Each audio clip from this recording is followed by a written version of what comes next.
So, I'm going to talk about the future of retail now open for business, right? And I think the open comes with a quote out there, right? Because when we talk about open, it's talking about the open networks, right? A very good evening. I'm Vibhor. I represent Open Network for Digital Commerce, and I'm going to talk about what the future looks like from a technology standpoint, and where does ONDC really come in that scheme of things, right? I think we are entering a very interesting area and era in terms of how retail commerce is going to shape for the future, right?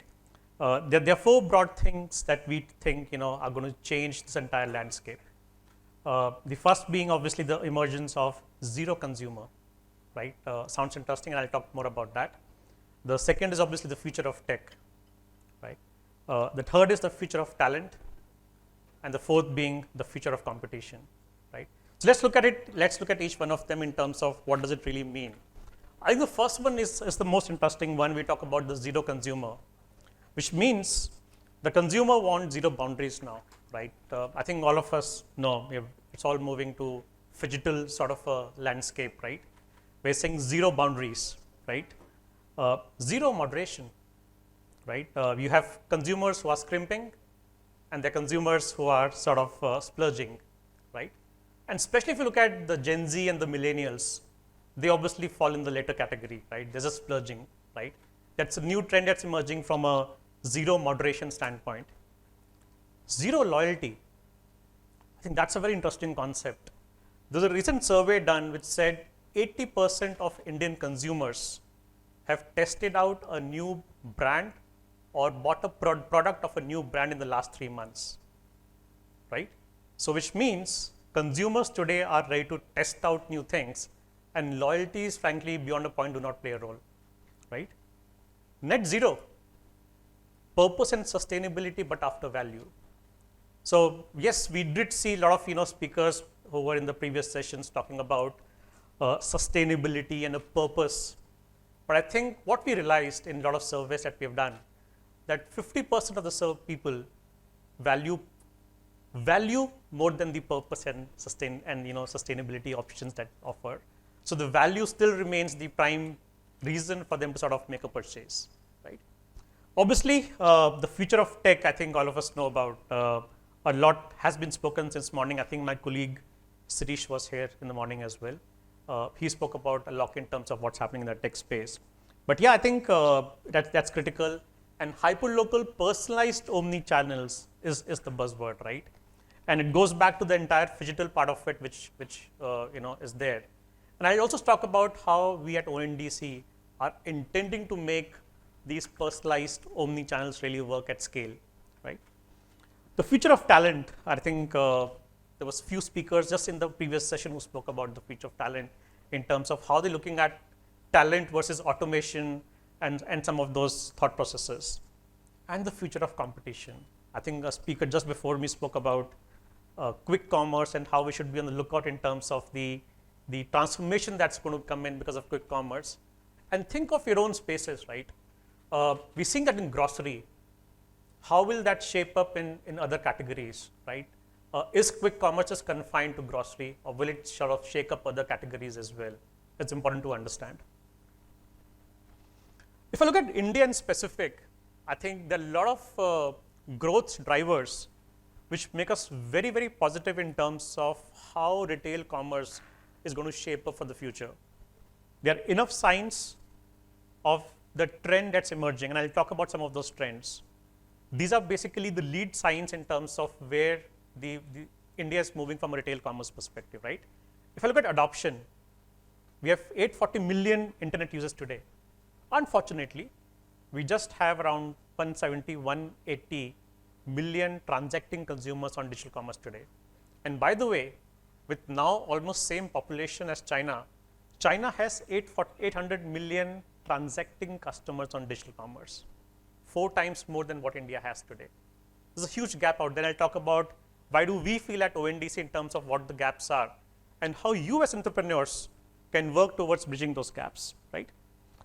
Consumption, I think, is a big thing. You almost have 18x growth in consumption of data in the last 6 years. 18x, that's huge. But one thing you need to keep in mind that 90% of this consumption of content is happening in vernacular language, while less than 10% of commerce happens in vernacular language, right? I think that's the big gap. In terms of commerce, today we just do in English, right? Most of, all of us are sitting out here. How many of your D2C brands, the way you're approaching, whether it's your own Shopify equivalents or WooCommerce equivalents or marketplaces that you are on, are vernacular in number or nature, right? I think that's a big gap to watch out for. You see a lot of financial activity. Interestingly, you have 300 million UPI customers today, unique people who transact on UPI, but we still have 170 million commerce customers in the country, right? What's leading to that trust deficit? I'm ready to make a payment transaction digitally, but I'm not ready to make a commerce transaction digitally, right? I think let's talk about some of these as we go along. So if I look at this 5 trends that we see are going to shape the future of commerce in India, right? The first one is obviously the emergence of digital public infrastructure. I think a lot of us are talking about DPIs these days. It's part of the G20 agenda as well in terms of DPIs. If you look at the last 10 years, a lot of investment is going in terms of creating digital public good, whether it's the Aadhaar, it's UPI, you'd have heard about account aggregator framework, OCEN, ONDC that what we're working on itself is a digital public infrastructure. I think that's going to be one of the strongest pillar. Think of it. So what's DPI? I think let me just demystify this for some of you. It's basically the way you have physical infrastructure that you create, which everyone can ride on. This is basically digital infrastructure which we are creating, which everyone can use. So think of it like highway, right? Highway is a physical infrastructure created by the government for everyone to use, right? Now think of DPIs as digital infrastructure, which is digital highways being created for everyone to use. I think that's a very similar balance that you can look at. And if I look at a lot of these initiatives in terms of account aggregator, ONDC are nothing but DPIs, right? Evolution of connectivity through 5G. Today, if I look at social commerce, out of the 6 to 7% of commerce that happens in India is digital commerce. Out of that, only 2 to 3% of digital commerce is social commerce, right? And if I draw parallels to a country like China, you have 15% of digital commerce, which is social commerce or live streaming commerce, right? That's sort of opportunity. And link this back to the point I spoke about the vernacular languages, right? If you can enable video commerce in vernacular languages, that's the big next opportunity lying out there in terms of how do you as brands reach out to your customers? How can you really engage with your customers more actively, right? Robust private sector investments, I'm sure a lot of you would have been the beneficiary of this. A clear 5x growth from $14 billion to $65 billion of funding in the VCP ecosystem over the last 6 years. And I'm sure a lot of you would have been the beneficiaries of it as well as brands, right? Rise of vernacular platforms to drive next wave of adoption. I think I've spoken enough about it. This is personally for me one of the biggest headrooms in terms of where the growth will come from. And democratizing data to empower consumers and small businesses. I think this is again a big one, right? Today what happens if I look at commerce, the fact that supply chains and credit is so tightly bundled, it stops innovations, right? At ONDC, what we're trying to do is we're trying to unbundle the supply chain from credit, where we think magic can happen if you sort of unbundle these two components, right? So let's talk about an example of this. If I talk about a general trade in FMCG segment, right, you would have a distributor, and the power the distributor drives from is not so much into the supply chain that they have, but the fact that they have credit which they offer to the entire value chain, right? And these two are so tightly coupled that it's difficult to shake that system. The moment you unbundle credit and supply chain, that's where innovations can happen and more players can come and participate, right? And that's what we at ONDC are trying to sort of, focus on. So again, what are going to be the 5 big disruptions driving growth within India from a retail perspective, right? We spoke about phygital, social commerce, live commerce, again, pretty high, but yes, vernacular is going to be the big component from an India perspective.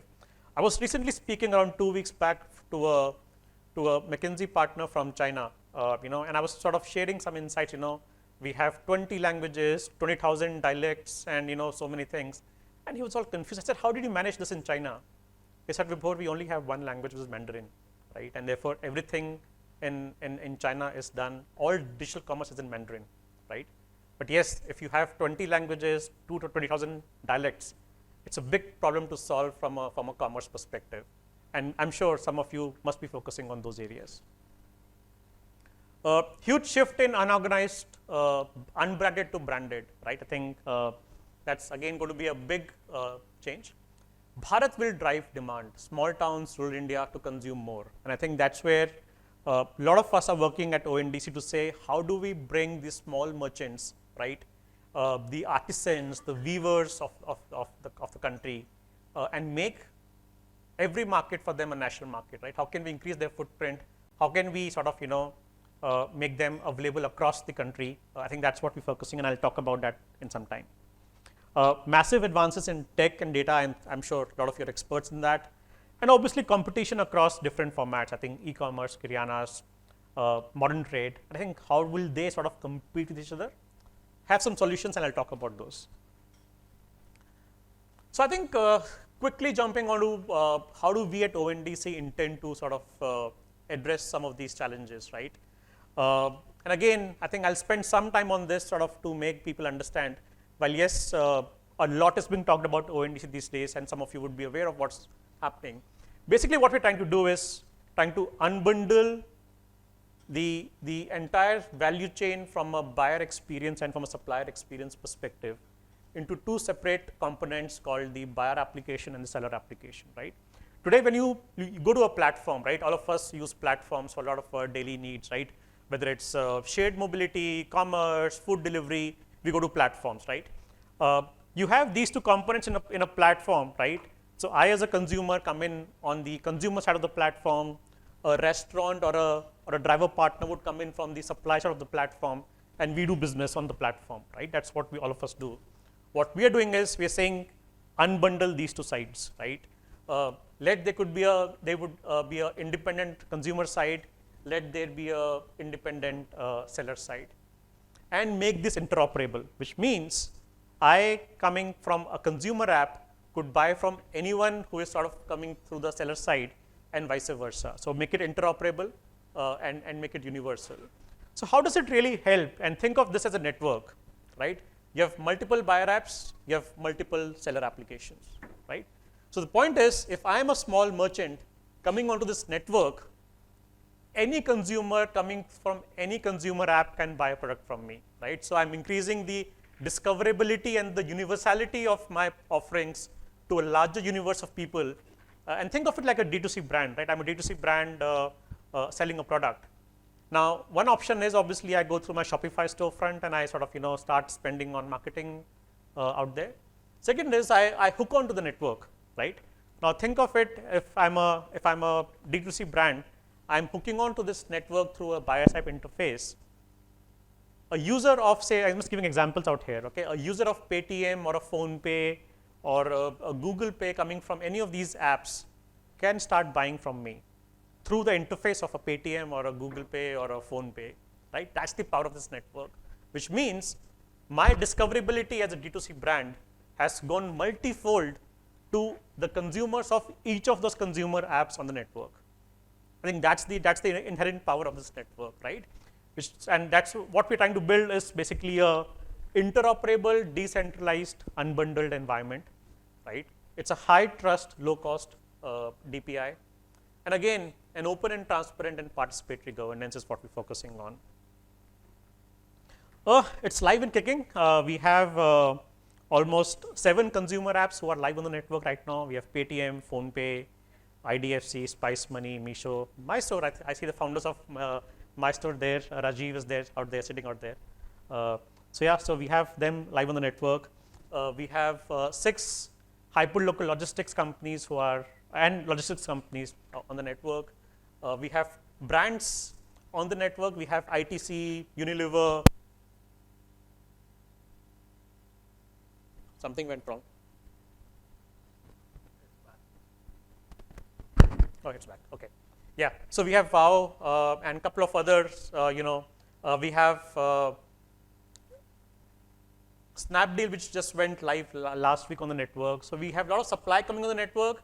We have these consumer apps. So what does this mean really? Let's understand this, right? What does this mean, these 3 layers mean? This means a Paytm user can buy a Wow skin science product on the network, which could be delivered by any of these logistics players on the network, right? So what does it mean? Is all it's doing is when I, as a Paytm user or a PhonePe user, I am searching for a skincare product on the PhonePe or the Paytm app, I get to see all the skincare products which are there on the network, right? And I can place an order on any of them, right? And the shipment could happen through any of these partners on the network, right? So you have unbundled the entire value chain, and you're stitching it in real time on the network is what we're focusing on. So what is the implication of an open network, right? I think it's a contrarian trajectory, right? It's creating a more inclusive economy, which means that if I'm a small merchant, I have equal visibility to the world or discoverability to the world, which a large brand has tomorrow or today, right? So it's making a more inclusive economy. Consumer products ecosystem, it collapses of predefined silos. When I go to a platform, the platform decides and runs the show, right? It's not the D2C brand or it's not the small merchant who has any control in terms of trade, terms of business. All the conditions are decided by the platform, right? We are unbundling that and saying let the power centers move to the end nodes, the consumer and the seller, and not being controlled by a central intermediary which decides how business happens, right? So move the power back to the end nodes. Business reimagined, obviously this is the future of business, right? It's another Made in India initiative for the world, and that's what we're trying to build. It's a DPI for the world, but yeah, it's a Made in India initiative. Co-optation versus competition, right? And I think we saw, in the early slide we saw, in a transaction on the fly, we have multiple entities involved who have no pre-assigned sort of agreements, but are sorting out those agreements in real time through digital contracts and making a transaction happen, right? So even if I'm a small merchant, I have no logistics tie-ups, so what? I'm on the network, there is someone else who is providing logistics to me, right? The focus is do what you are good at, right? Which means if I'm a logistics place, I just focus on logistics. If I'm a D2C brand, I focus on creating brand. The demand is coming from someone else, right? If I'm a consumer application like a Paytm or a PhonePe or whichever you saw there, or a My Store, I focus on my consumer side preferences and engagement. I don't worry about where supply is coming from, because there is someone else who has expertise in supply and is building that layer of the value chain for me.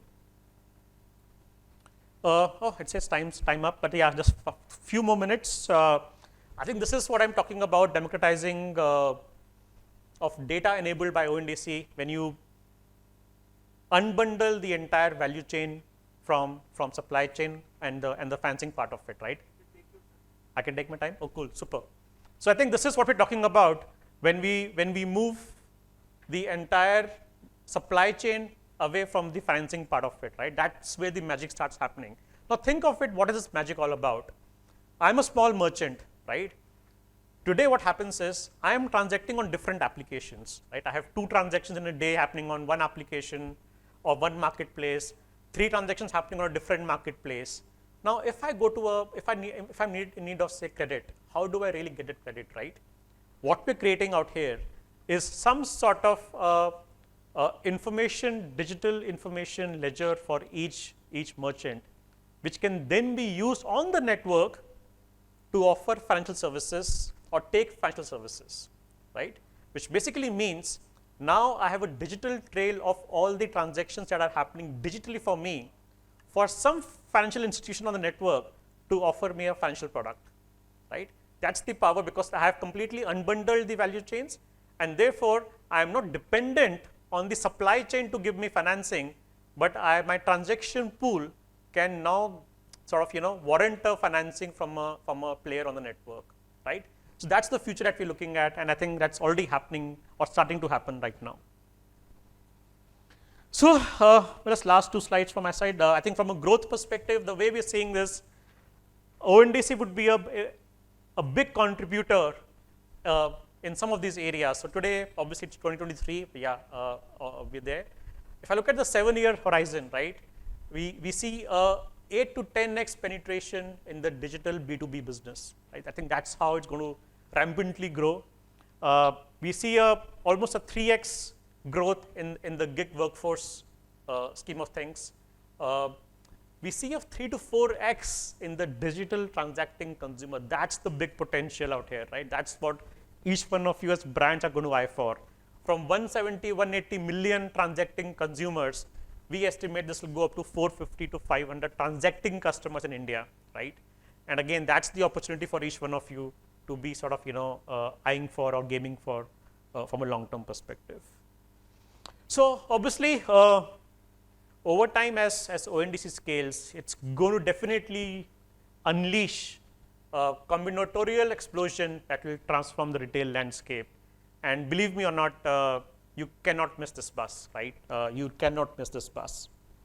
This is how we envisage from a long-term perspective how the ONDC universe is going to look like.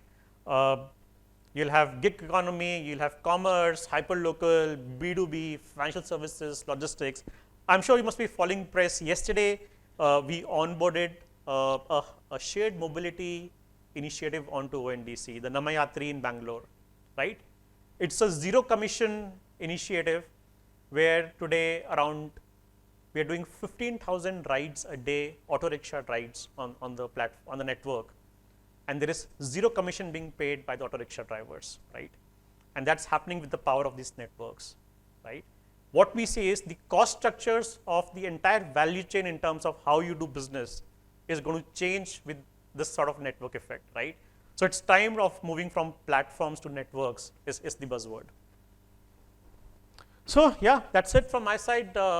Exciting times. I do hope all of you look up to ONDC in terms of what's in it for your business, right? Please write into me at any given time. That's my email. Oh, they've taken it off. But yeah, that's my email ID, vibhor@ondc.org. Just drop it a line to me. In case you see value, more than happy to sort of engage and see how your business could be sort of onboarded onto the network. Thank you so much for your time. Thank you.